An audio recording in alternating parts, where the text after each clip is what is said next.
কলকাতার এক নির্জন গলির শেষে লুকিয়ে ছিল এক রহস্যময় লাইব্রেরি, যেখানে সব বই পড়ার কৌতূহল জন্য তাকে নয়। টেনে নিয়ে গেল ভিতরে, কিন্তু সে জানত না এই সিদ্ধান্তই তার জীবন বদলে দেবে। যার কোনো নাম নেই, কিন্তু তার ভিতরে লুকিয়ে আছে এক ভয়ঙ্কর পাতা উল্টাতেই শব্দগুলো যেন জীবন্ত হয়ে উঠল, যেন কেউ তাকে ডাকছে।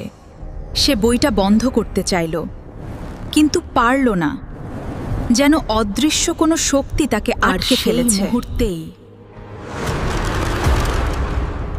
সে আর মানুষ রইল এখন না। তার একটাই কাজ, এই বইটা ছড়িয়ে দেওয়া, আরও মানুষকে অভিশপ্ত করা। একজন থেকে 10 জন, তারপর পুরো শহর। কিন্তু গল্পটা এখানেই শেষ নয়। বইটা আবার ফিরে এলো তার পুরনো জায়গায়।